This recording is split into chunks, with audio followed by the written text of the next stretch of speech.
পুরো রাত পাপ করেও সে শেষ রাতে সেজদায় কাটলো। একজন যুবক ছিল শহরে, তার নাম কেউ মনে রাখেনি। সে ছিল গুনাহ আর হারামের আনন্দের রাস্তার একজন নিয়মিত মানুষ।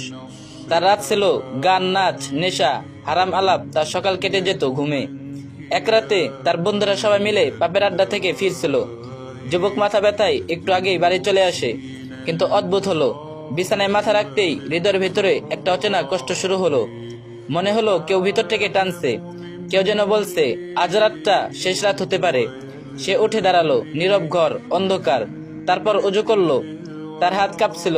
সে জায়নামাজ বিছালো এবং কোনো সুন্দর ভাষায় দোয়া বলতে পারছিল না, শুধু মাথা নিচু করে কান্না শুরু করলো।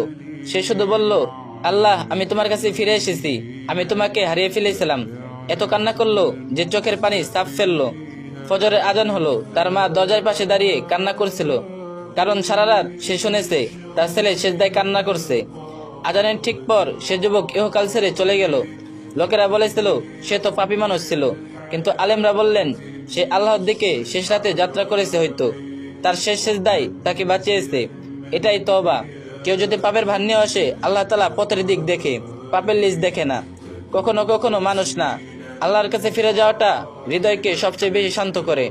আমাদের গুনাহ যত পুরনো হোক, তওবা দরজাটা কখনো পুরনো হয় না।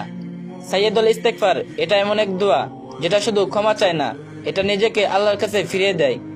এখানে আমাদের স্বীকারিত্ব আছে, লজ্জা আছে, আর আছে আল্লাহর দরজা মাথা নিচু করা। কারণ মানুষ ভুল করে আর আল্লাহ ক্ষমা করেন। এই দোয়া পাঠ করার সময় মনে হয় আসলে হারিয়ে যায়নি, আমি শুধু ফেরার রাস্তা ভুলে গেছিলাম।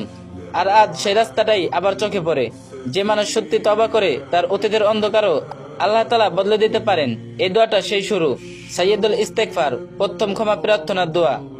আল্লাহুম্মা আনতা রাব্বি লা ইলাহা ইল্লা আনতা খলাকতানি ওয়া আনা আবদুকা ওয়া আলা আনা আহদিকা ওয়া আহদিকা মাস্তাবু আবুউ লাকা বিনি'মাতিকা আলাইয়া ওয়া আবুউ বিযামবি ফাগফিরলি আউযু বিকা মিন শাররি মা সানাত ফা ইন্নাহু লা ইয়াগফিরুয যুনুবা ইল্লা আনতা। অর্থাৎ, হে আল্লাহ, আপনি আমার রব, আপনার ছাড়া আর কোনো উপাস্য নেই। আপনি আমাকে সৃষ্টি করেছেন, আমি আপনার বান্দা। আপনার সাথে করা পদস্রোতের ওপর যতটা পারি থাকতে চাই। আমি যে খারাপ কাজ করেছি তার অনিষ্ট থেকে আপনার কাছে আশ্রয় চাই। আপনার দেয়া নিয়ামতের কথা আমি স্বীকার করছি এবং আমার গুনাহের কথাও স্বীকার করছি, সুতরাং আমাকে ক্ষমা করুন, কারণ আপনার ছাড়া কেউ ক্ষমা করতে পারে না। তওবা মানে বদলে যাওয়া মানুষ না, ফিরে যাওয়ার চেষ্টা। আল্লাহর দিকে এক কদম নিলে আল্লাহ তোমার দিকে 10 কদম এগিয়ে আসেন। সহিহ হাদিস। ক্যাপশনটা পরে চোখে পানি চলে আসলো। আর ভিডিওটা একটা শেয়ার করে দিন, আর যে যত পারেন বেশি বেশি কপি লিংক করে দিন।